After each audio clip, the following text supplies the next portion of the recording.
د نوي کال په اول ورځ باندې چې څوک بسم الله الرحمن الرحیم په دې ترتیب سره په کاغذ باندې ولیکي او په خپل بټوه کې کېږدي، دغه بټوه به ان شاء الله د پیسو نه خالی کیږي او الله رب العزت په د هر قسم مشکلات او مصیبتونو نه محفوظ ساتي. دې سره سره چې دې کم کارم کوي کنه په دغه کار کې به الله رب العزت ته سہولت ور نصیب کوي، فراخي به ور نصیب کوي، د مشکلاتو نه به الله رب العزت محفوظ ساتي.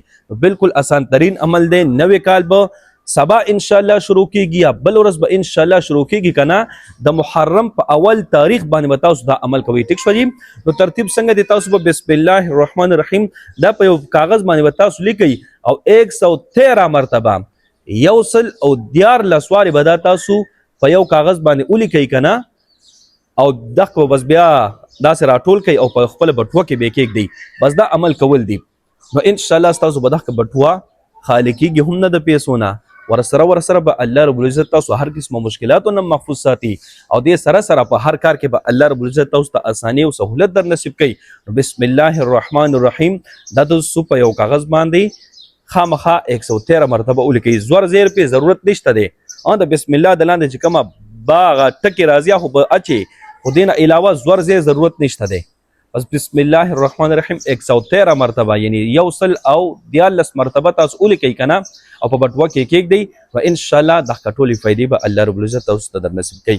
نو کوشش وکړئ ویډیو ډیره شیر کړئ چې هر مسلمان ته دا ویډیو ورسیږي، دا عمل وکړي، هغوی به تاسو ته دعاګانې کوي. الله رب العزت موږ خوشحاله باد ساته. دعاګانې کوي، دعاګانې به کوو. الله پامان. نوی اسلامی کال به نن یا سبا شروع شي. د نوی اسلامی کال دعا درته ښیمه. وایي کوم انسان چې د نوي کال په شروع کې دا دعا وایي کنه نو ټول کال به الله رب العزت د هر قسم حادثات او مشکلات او پریشانونو محفوظ وساتي. ټول کال به الله رب العزت په امن او امان کې تیر کی، په خپل رضامندۍ کې به تیر کی او ټول کال به الله رب العزت د شیطان نه هم محفوظ وساتي. نو دعا څنګه دا دلته درته وایم په دې سکرین هم درته لیکم کنه سکرین شاټ ځان له واخلئ. نو چې څنګه نوی کال شروع شي، که نن ماښام شروع شو، که سبا ماښام شروع شو یا که بله ورځ ماښام شروع شو، نو تاسو دا دعا صرف یو پیره خامخا وایئ. ټیک شو جی؟ دعا داسې ده: اللهم ادخله علينا بالامن والایمان والسلامة والاسلام ورضوان من الرحمن وجوار من الشیطان. بس دا دعا ده. دا دعا ځان سره نوٹ کړئ، سکرین شاټ ځان له وباسئ.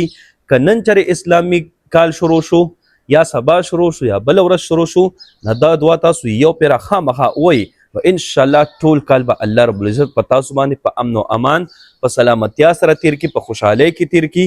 ټول کال به الله رب العزت تاسو د شیطان نه محفوظ وساتي او ټول کال به الله رب العزت تاسو د هر قسمه تکلیفونو او مشکلاتو نه محفوظ وساتي. الله رب العزت مو ډېر خوشاله بادو سره کوشش وکړئ ویډیو ډېره شیر کړئ چې هر مسلمان ته دا ویډیو ورسیږي، دا دعا زده کړي او تاسو ته دعاګانې کوي. الله رب العزت خوشاله باد سره دعاګانې کوي، دعاګانې به کوو. الله پامان.